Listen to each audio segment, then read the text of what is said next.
And we kick off this evening with a look at the cinema. I'm not a complicated man. I like cinema. It's beautiful, beautiful cinema. Cinema history come to life. I found my solace in the small cinema I went to every Thursday night. I'm a professor of cinema. I go to the cinema for the stories. There was no competition between the cinema and seminar. I mean, it's not within the realm of conventional cinema. And now, here's Pace and Johnson with a cinema review.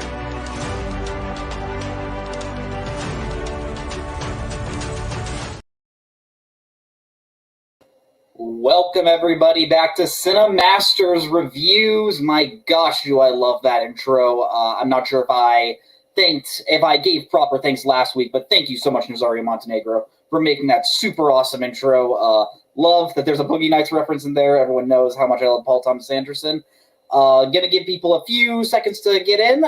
Thank you all for tuning in this week. We have two reviews as always. We are going to be reviewing Ant-Man and the Wasp, Quantumania, the newest entry in the MCU, as well as Marlowe, Liam Neeson's new movie, where he plays the titular Philip Marlowe. And joining me for the review of Ant-Man Quantumania, I got an MCU expert to help me talk about this. It is the one, the only, the great Albert Weird-Harma. Albert, how are you doing today? Hi, Pace, and thanks for having me on your show. I'm doing well today. I'm excited to talk about this film. Curious to see what you think, because I don't think I know what you think of this film. Absolutely. I know we obviously are in a few chats, so I've seen what you think. I'm excited to talk with you about this movie. I'm excited to talk with the audience about the movie. You are someone that I know has a ton of knowledge about most geeky things in terms of trivia, and I also know you just love Carly Rae Jepsen more than most human beings combined. So I'm excited to talk. We're just going to give people a few more seconds to get in, get comfortable. How is your day going in general? My day is going all right. Couldn't complain, Typical, awesome, typical day. Good vibes all around. Coming here to talk about some movies. Nikki Johnson, a.k.a. my mom, saying great intro, so thank you, Mom. Hi, Mrs. All Johnson. Right. We're going to jump right into our first review tonight of Ant-Man and the Wasp, Quantumania. I checked before I came on. This is the 31st film in the MCU, and of course, the third film in the Ant-Man trilogy now. This is the start to Phase 5. Some people may or may not know the MCU has different phases. This is the start of their fifth phase. Been going on since 2008. Start of a new chapter, essentially, for the MCU. And this follows Scott Lang, once again played by Paul Rudd, as him and his family are sucked into the quantum realm. We have heard the quantum realm mentioned a few times before in the past, and we've definitely been hinted at how much of a big deal it is. Now we are finally here. If you've seen the trailers, you know that's where we're getting into. Once again, this is a non-spoiler review, so if you haven't seen the movie, you don't have to worry about spoilers. Albert, just quick thoughts. What were your thoughts going into this movie, and what have been your thoughts on the first two Ant-Man films? My thoughts going into this movie, where I was excited to see where it was gonna go, knowing based on the trailer, we know that Kang is gonna be the villain. So I was curious to see how that's gonna go. And yeah, the first two Ant-Man movies, I feel like I'm a big defender of the first two. I feel like I like the Ant-Man and Ant-Man and the Wasp more than most people. I went to opening night of Ant-Man back in Indonesia, where no one of my other friends are like, "What? Why are you watching it opening night? This is a weird. Marvel's just scraping the bottom of the barrel." I'm like, "This is gonna be fun. Paul Rudd's gonna be great." So that was where my fandom started for that. And Ant-Man and the Wasp, I don't defend that as hard as I defend Ant-Man. There are some flaws in that film, but I do enjoy and have fun with that film. So that is where I stand on the first two films. Yeah, just like you, I really enjoy that first Ant-Man movie. I know it had a lot of behind-the-scenes dramas with who was going to be directing it, but I think the final product we got, directed by Peyton Reed, was really, really good. I think Paul Rudd is so much fun as the character of Scott Lang. I think Michael Douglas, especially in that first film, brought a lot of gravitas as Hank Pym, and I just loved how it felt smaller than the other MCU films. We were, of course, coming off the second Avengers movie at that point in 2015, and just going back to just ground level and just feeling like this is just going to be a cool heist movie, I thought was really, really great. Ant-Man and the Wasp, I'm not going to lie, is one of my least favorite MCU movies. Mainly just because I often forget it's even there. Like, that one came after the third Avengers movie, and considering how Infinity War ended, I understand that we kind of needed a sort of counterbalance to how we were feeling, but it's just not one I really come back to. And the major thing watching this movie I was thinking was, of all the Ant-Man movies, this is easily the biggest one. Like, this feels like the one where they are trying the newest things, and like the most new things. It feels like we're in a bigger world. We're obviously not on Earth anymore. We are in the quantum realm, and it just felt like a different feeling overall. And I'm not going to lie, I don't think going bigger with this character worked as well as the filmmakers would have liked. Albert, what did you think? Yeah, that is very interesting. I agree with you on the fact that it's exciting to see the world of this quantum realm that they explore in this film, but I don't necessarily think they worked with it very well. I think there is a big potential with what they had set off, but it does. I don't even know if it's tonally, because tonally the film is still pretty the same with the rest of the two films. It just feels a little bit detached, I guess, with the other two, mainly because, like you said, they went bigger, much bigger scope than what the first two set out to be. And yeah, I think the setting itself plays a difference in there. No, absolutely. In relation to the quantum realm was something I was excited to see walking in, because I think this would have allowed the filmmakers to really expand their scope as directors and show off what they could do. And I think some of it worked, but the majority of it did not. I like how colorful it felt.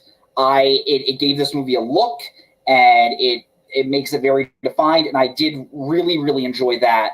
I think the issue is, once again, with a lot of MCU movies as of late, you are starting to see how rushed the post-production is looking. Nothing in the quantum realm looked real to me. Like, I felt watching this movie, I was looking at just green screens constantly, and it was distracting, and it doesn't. That's the sort of thing that takes you out of a movie, that takes personally me out of a movie, is when what I'm looking at doesn't feel tangible. I think I made a mistake watching this movie, where a few days earlier I went back to go see Avatar: The Way of Water, and I would say both of those movies have equal amount of CGI, but it looks so much better in Way of Water. And I know you spend 13 years making a movie, it's going to look obviously pristine, but a part of me just wishes the MCU would slow down a little and just take a little bit more time to like iron out what these things should look like. Because like, you have all these alien creatures, and I just don't find myself invested to think like, oh man, I wonder what that one is like. I wonder what that one is like. The imagination is kind of gone a little bit for me. How did you feel? Yeah, I agree with you on. I don't think the visuals are the best, and I think the last few projects in the MCU like the VFX hasn't been the best. I like some of the creature designs and some of the just overworld stuff. Like, those are like weird stuff from the comics that they try to make work. And some of them work, some of them doesn't. There is a particular character which they... and I'm trying to tiptoe the line between spoiler and non-spoiler here. So there's a particular character which they pretty much took straight from the comics, and it's a character that is pretty much unadaptable into live action, and they did the best they could. It still looks pretty stupid, but I was like, glad that they tried it at least. But yeah, visually, I didn't have an issue with it. That was one of the few things that I kind of liked. However, the world building of the quantum realm and the characters that are in there, I don't really care for it. There is a certain subplot in the film regarding a group of characters and I just don't really care about those characters subplot. I was like, okay, yeah, these are cool, get to see them, but I don't really care for what their agenda in the story is. I definitely agree with you there. I personally feel as if, aside from Kang, as we mentioned earlier, none of the newer characters that were introduced really left a dent on me. I even think about, in the trailers, this isn't a trailer, this isn't a spoiler, Bill Murray shows up at one point, and he's essentially just brushed over, and it feels weird to get an actor like Bill Murray in. I guess, like, he's obviously just wanted to make a paycheck. He wasn't too invested in this, but it just feels weird getting an actor of that caliber into this movie. Going back to who we just said, I think the major highlight of the new additions to this movie is Jonathan Majors as Kang. He is incredible as the villain of this movie, as this person that has gone from different multiverses, as we know, and has essentially conquered them. And I think Jonathan Majors absolutely... He's really great at having this calm energy throughout the movie, but still feeling threatening at all points. Like, whenever he was on screen, I actually felt like we were in danger. It weirdly felt like we were in a different movie whenever he was on screen, because just tonally it felt a little inconsistent. But in a vacuum, I just thought Jonathan Majors was incredible as this character. What did you think of Kang? Yeah, I've seen this film twice now. The first time around, I definitely think Jonathan Majors was great. Second time around, I noticed so much more of his performance, and it's just on another level, like you said. He brings so much charisma to the character, making it even though he's the villain, you make it like, damn, he's bringing so much like personality to the character. Like, there are subtle performances, like you mentioned. He definitely presents a threat just on just presence alone. And yeah, there are so many subtle characters, just like facial reactions, or like before a delivery, the way how he like, just, I don't know, it's like twitches in his face. I don't know if that's the right description for it. But he was fantastic. He's definitely my favorite thing in this new film, my favorite new addition. Yeah, I'll be honest, I'm not sure how I really feel about the MCU going forward after this movie, but knowing that Jonathan Majors is going to continue being the main villain throughout this essential saga of films going forward, that does excite me, and I do think we are in good hands with him at the lead, just knowing that our heroes are going to be going against him. Something I also really did love, like all these films, I think Paul Rudd is great as Ant-Man. And I think they wisely gave him a lot to do with having him work off his daughter a lot. And I also really enjoyed Catherine Newton as Cassie Lang, who, of course, is replacing Emma Furman from Endgame. I'm guessing they must have gotten a new actress just because Catherine Newton's a slightly bigger name.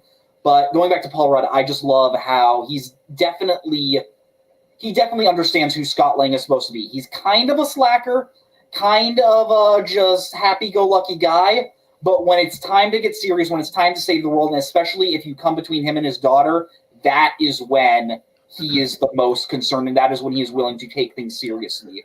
A lot of this movie, you see Cassie in peril, and it's about him training Cassie to become a new hero, and I think the scenes with Rudd and Newton, I think, are excellent.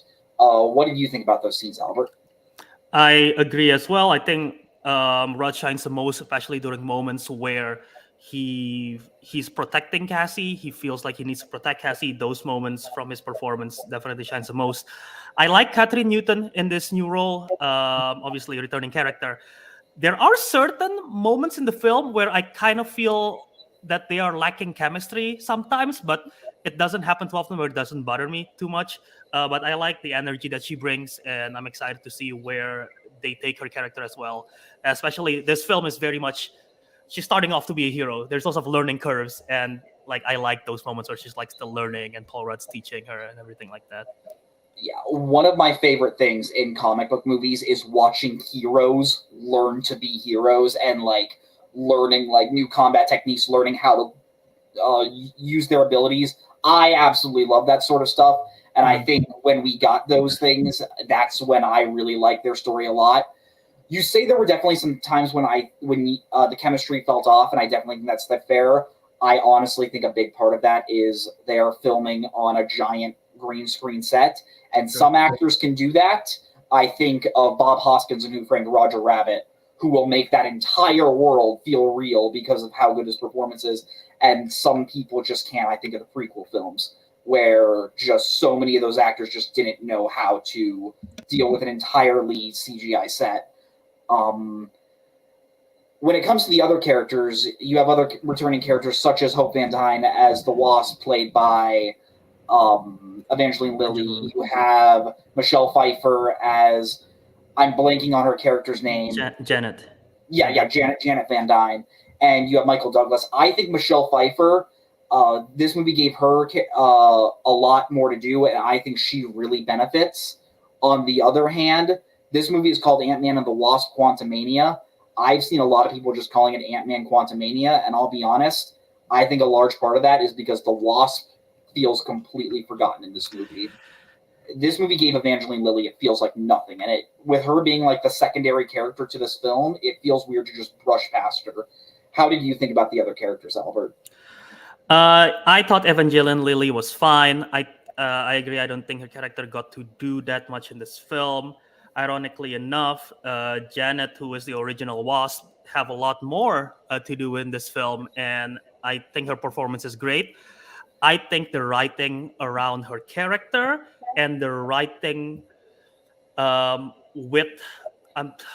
without spoiling anything, we know I have an issue with how the movie was paced and told through her character, particularly in relation to Kang, because in the trailers we know Kang is the villain. In the film, they teased that already since the very beginning, and throughout the movie, they treat Kang as a mystery. They keep on not hinting who the big bad is, and I thought it kind of drags the film, and it kind of feels like a waste of energy. And that was all coming from Janet's character. So that was one of my bigger issues that I had with the film. I don't know if you felt that at all, but that was one of the bigger things that I felt. I definitely would say I agree with you. I feel like they are definitely trying to... This movie was trying to go from... Take this character of King, who at this point, unless you watch the TV series, which I think as a film, when you're making a movie, you got to consider that most people probably haven't. You were starting with a character that most people know nothing about, and by the end of this film, you need people to think this is the main villain. And I think just starting at that ground zero point definitely makes at least the first act definitely drag a little bit, trying to set up that character to eventually get to the point where he does feel like a threat. Now, thankfully, because Jonathan Majors is so good, when he does finally show up, you are invested, like you are totally in.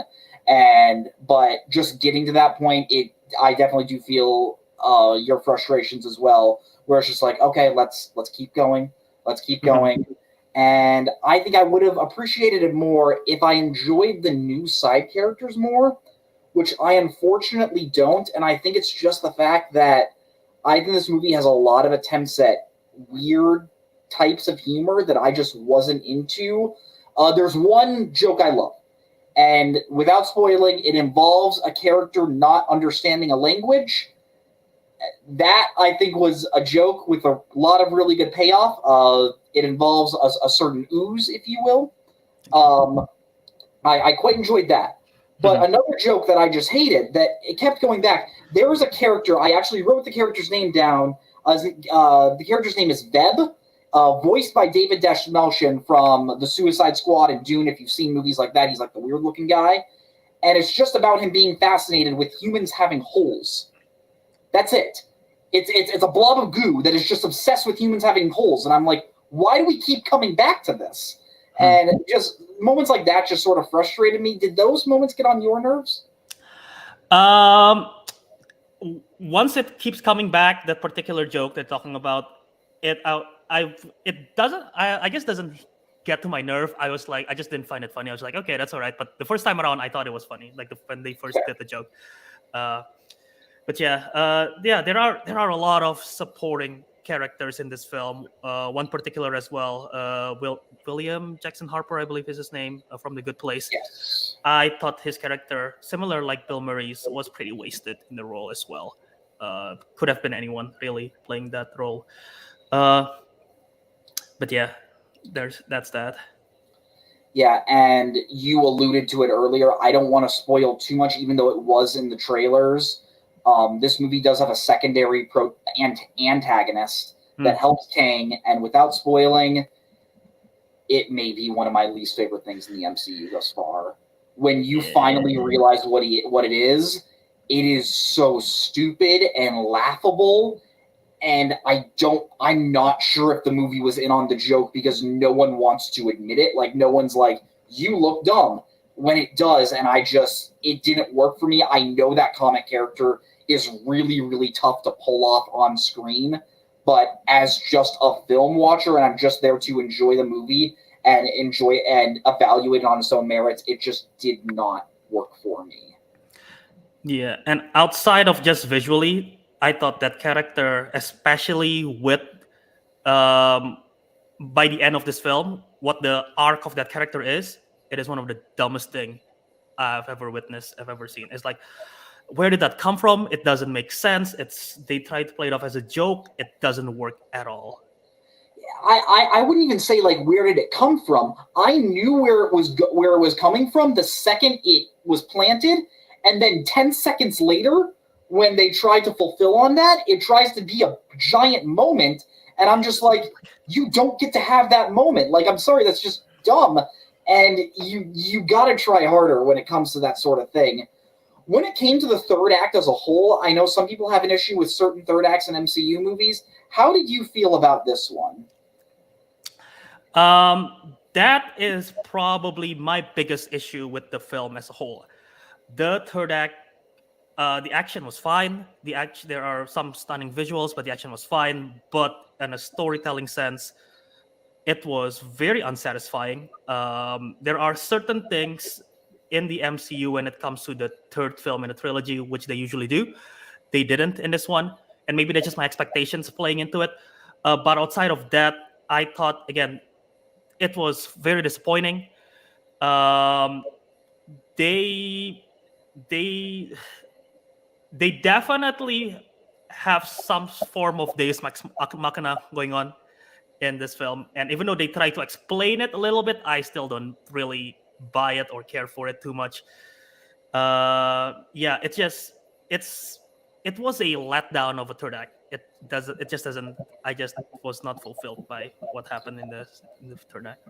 Yeah, I'm with you. I really didn't feel that much emotion watching this third act. It's a lot of what you have seen from big climaxes in this comic book movie.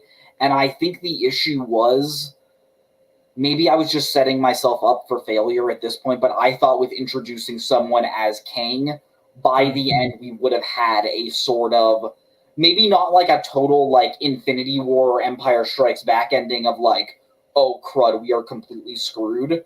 But like, without spoiling, it seems like we're fairly fine at the end of this movie. Like, nothing, it really seems, has changed too much for the heroes, and I wish we would have had a bit more stakes and a bit more danger at the end. And I think that's sort of what killed me and what left me sour walking out of the theater, where although there were good elements of this film, while there were some good moments, one moment that I really enjoyed, it involves a bunch of clones of Scott Lang without going too much into it. And I thought that was one of the more fun moments. But I think just that ending of just feeling like, wow, this didn't really feel like it amounted to much of anything, I think sort of soured me walking out. I 100% agree. That was exactly the issue as well. And if you just like take this film on its own, Scott Lang's character, it doesn't even feels like he have a journey that he went through from the beginning of this film to the end of his film. Like the arc, it's not even a circle; it's just a straight line. So yeah, it's very disappointing. 100%, Albert. Well, wrapping up our thoughts, we review our movies on a scale of 0 videotapes to 10 videotapes. 0 being just painful to watch, 10 videotapes just being exquisite and just like it left you with an experience you'll never forget. If you had to rank this if you had to rank this movie on a scale of 0 to 10, how would you rank it? So again, I've seen this twice. First time I saw it, I would have given it like a 7 out of 10. But the second time around, I slightly enjoyed it more. Maybe I've just brushed off some of the issues that I had the first time around. So I'm gonna bump it up half, so 7.5 videotapes. 7.5 videotapes out of 10. Yeah, definitely. I am floating between 2 scores right now, and it's the 2 scores I never want to float between. I'm floating between 5.5 videotapes to 6 videotapes, which is essentially me saying, do I think this is a passable movie, or do I ultimately think it fails? And I think the good in this movie, I think the good elements outshine the bad elements to a point enough where I do end up, I think because of Kang and because of people like Paul Rudd, I think it helps the movie a bit, and that's why I'm going to give it 6 videotapes out of 10. I think it is a decent movie overall. It is definitely on the lower end of my MCU ranking, which at the end of the day, if on the lower end, if you have a movie that's still decent, I think that's good. I do think the MCU, for the most part, has turned out movies I really, really enjoy, but this one I just didn't love, but I do think I can't say it's a bad movie per se. If I were to recommend this movie, if you aren't like a major MCU fan, this is not going to be a movie that sways you in any way or changes your mind. But if you are into the MCU journey, I don't see you despising this movie. So before we go into our next movie, I actually want to open up to comments. If you want to ask me or Albert anything about Ant-Man and the Wasp or just movies in general, you can. I saw one comment from John Johnson. Is this one the final Ant-Man movie? It has not been confirmed, but there is no Ant-Man movie on the docket after this. My thought process, I'm not sure how you would feel, Albert, but I'm guessing we're slowly starting to phase out maybe the Avengers that we had been around for the first few phases to get the new generation of Avengers. Yeah, that's probably the case. I don't know if they will do another Ant-Man movie, but there is a high chance that, again, Cassie is a new hero. She might get something down the line. I don't know if it's her own movie or anything like that. But yeah, Paul Rudd. I'm pretty sure Paul Rudd's still coming back in the future. Maybe ? I think Paul Rudd is absolutely going to probably come back for Avengers 5 and 6 at least. Yeah. So that's obviously exciting. We're going to probably see another Kang and Ant-Man are going to reunite again. So we'll see what happens there. Are you guys, Mike Hanley Cinema says, Mike, obviously, one of the guys that runs the video store, love Mike so much. Good stuff, Pace and Albert. Are you guys excited for Guardians 3? That's currently my most anticipated MCU movie. I'm excited for this one. After the Suicide Squad and after the Guardians of the Galaxy holiday special, I'm very intrigued to see where this goes. I mean, the trailers already gets me into hype. I hope I don't get disappointed, but I trust James Gunn, and I think hopefully this will be good. Yeah, now that I am doing like movie reviews, I try not to get like super excited because I try to have my opinions fairly level. But like you, I trust James Gunn a lot. I love the first Guardians movie. I really enjoy the second one, and I really liked the Suicide Squad. If this is like his big swan song of these characters before he goes over to help run DC, I'm very, very excited.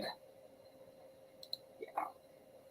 Well, it looks like we don't have any more questions, but if we do get one at the last second, I'll get it in. I just want to say, Albert, thank you so much for joining me to review Ant-Man and the Wasp: Quantumania. It's a long title.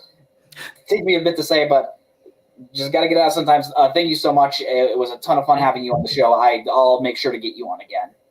Yeah, absolutely. Thanks for getting me on this. Excited. Glad that I was able to talk with you. And yeah, absolutely. Absolutely. Thank you so much, Albert, and have a great day. Man, Albert is so cool. He just has like this cool like nature about him that I just love. Whenever I get to talk with Albert, it's just like, man, you're just so chill. I love you. But as we're going to quickly move into our next movie that we are going to be reviewing this week, and that is Marlowe. Liam Neeson playing the famous classic detective from all those classic noir stories of Philip Marlowe. You may recognize that name because Humphrey Bogart portrayed him in The Big Sleep, and Elliot Gould portrayed him in The Long Goodbye. The Long Goodbye. I actually watched these movies both for the first time this year. The Big Sleep is great. The Long Goodbye is incredible. If you enjoy like mystery movies or just like 70s noir, like I just say like neo-noir, I could not recommend The Long Goodbye more. The movie is incredible. But yeah, Liam Neeson is playing this character, and it is directed by Neil Jordan. If you recognize that name, Neil Jordan is the person who directed movies such as Interview with the Vampire. He directed Michael Collins. He directed Legends of the Fall, I believe. As Mike is saying, The Long Goodbye is amazing. Neil Jordan has directed some fairly prominent films. Oh my gosh, I can't believe I almost forgot this. Mona Lisa. If you have not watched Mona Lisa, Bob Hoskins plays this bodyguard of this prostitute, and it's slowly about them falling in love. Incredible, underrated 80s film that I couldn't recommend much more. So Neil Jordan is a fairly prominent director, and even weirder, this movie is written by William Monahan. If you don't recognize that name, he is the Oscar-winning screenwriter of The Departed, which is, of course, a movie that won Scorsese his Best Director Oscar. It won him his Best Picture Oscar, and of course, it won Best Adapted Screenplay. So this is a guy that's known for writing like really great crime stories, and I was shocked as to how under the radar this release was going, especially coming up, especially releasing it on the same day as an MCU movie. It feels like the studio was kind of setting up for failure, and I was confused until I saw the movie. Guys, I'm not going to beat around the bush. This movie sucks. It's not very good. Like, I hate to say that, but I just didn't think it was too good, and I think a lot of the failures of this movie comes down to the fact that I don't think Liam Neeson is really good at all as this character. To give some people some backstory, because I should probably obviously explain the synopsis for the movie. Liam Neeson plays the character of Philip Marlowe, and he is introduced to an heiress. He works around the Hollywood area, and he's introduced to this heiress who hires him to investigate the death of her ex-husband or widow, because of course he's dead, and it just goes on from there, just being a really cool, it's supposed to be a really cool mystery set in like old Hollywood. Like, this seems like a movie that has all the potential to be a great mystery story, but it just fails on a bit too many paths. And I think one of the major ways is Liam Neeson is just boring as the character of Philip Marlowe. This is definitely an interpretation of the character where he's supposed to be older and a lot more tired, where Philip Marlowe is usually supposed to be around like mid-30s to the 40s range. Someone that definitely, like, he has a laid-back attitude, but here he just seems just bored all the time, and it just leaves you uninvested in this mystery. The first half of this movie is just him going around old Hollywood just trying to find different clues and different witnesses, and that can work if you like the character. Like, I think the reason why The Long Goodbye works so well is because Elliot Gould is such a cool actor. He just exudes just, like, slick, laid-back, like, energy.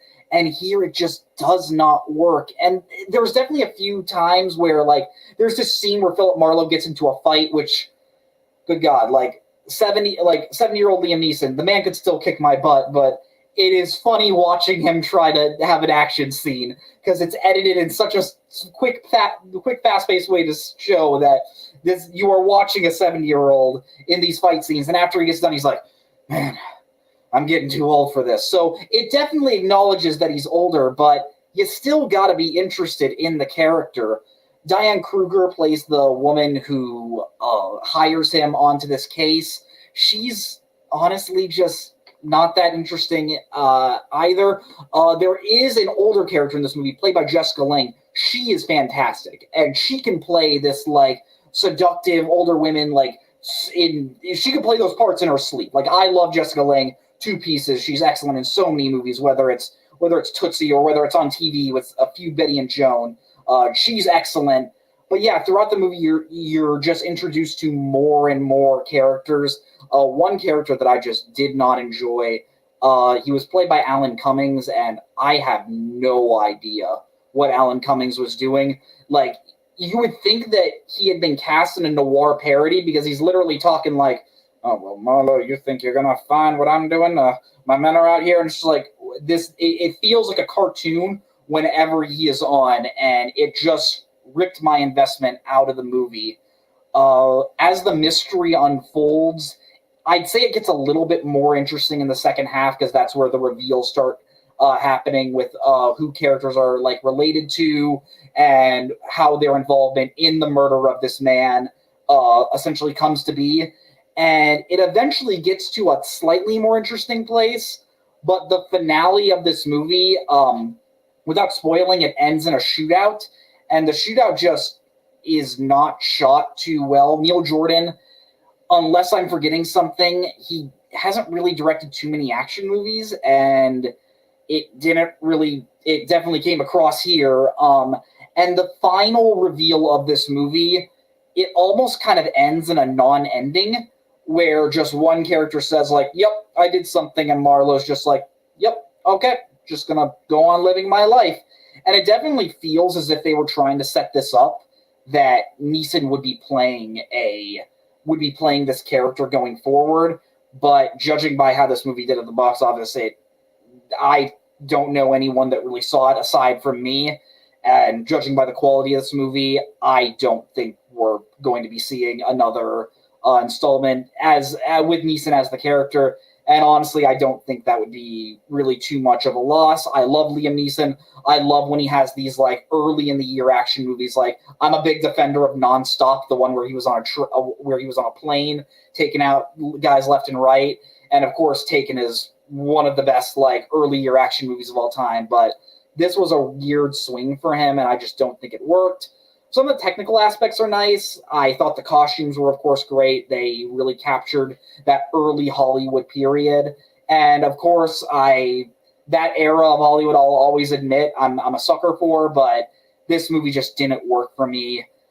I'll be honest, I'm going to give it maybe a 3.5 videotapes out of 10. I think it was pretty terrible, and it just didn't amount to much. I don't understand who this movie was really for. I just can't.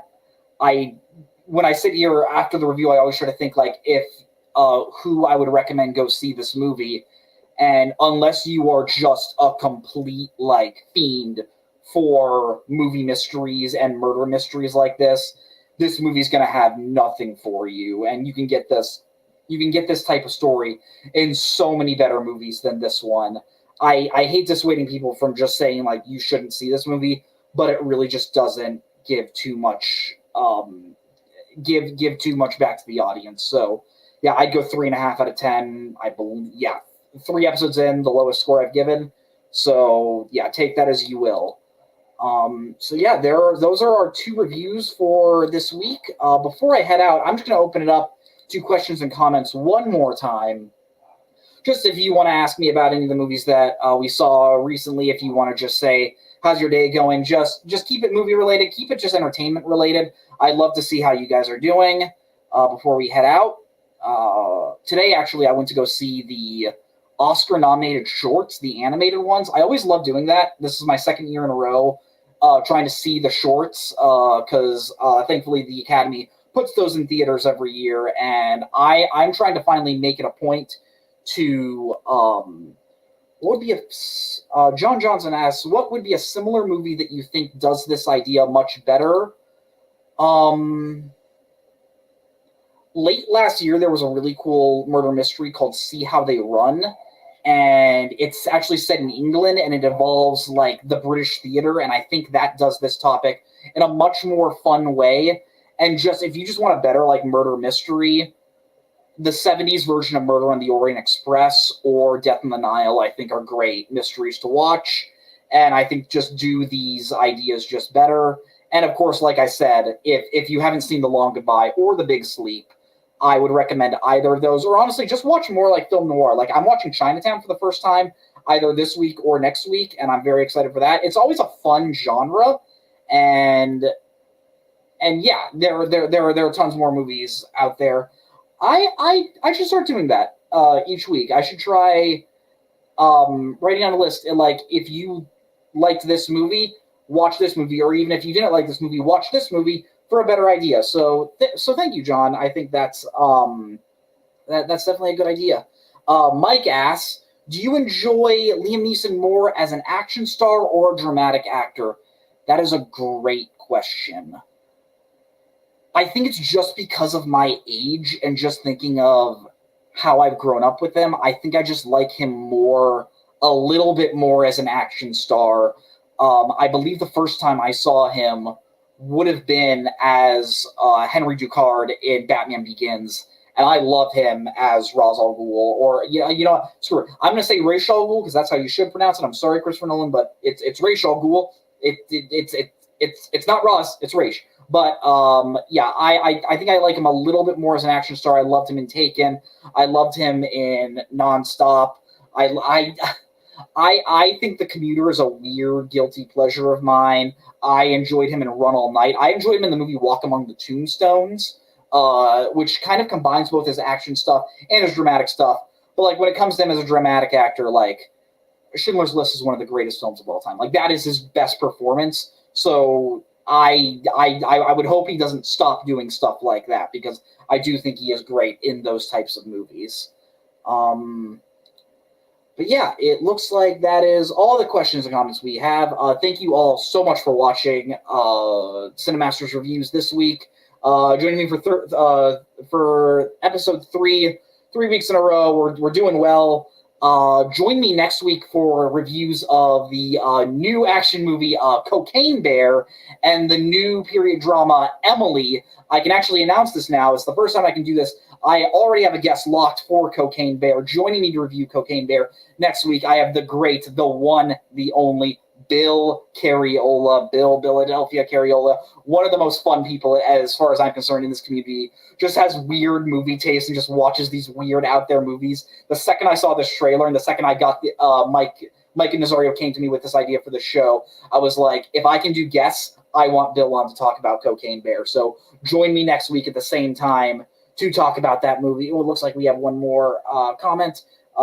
Yep, good shit, Payson. I look forward to hearing your thoughts for Cocaine Bear. Thank you, Mike. Thank you, everyone who watched today. If you enjoyed Ant-Man and the Wasp: Quantumania, if you saw Marlowe, if you enjoyed Marlowe, if you didn't enjoy Ant-Man Quantumania, tell me about it. Message me. I just like to keep the conversation going about movies.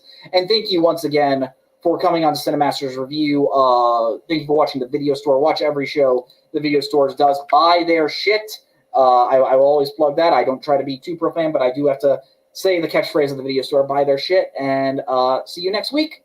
Have a great day. And the award for most vapid film review of the century goes to... Okay, movie review. Okay, I thought it was beauty. And he's now in cinema hell, where one day we'll all be reunited. This is me at the Regal Cinema crying as I did through much of the film.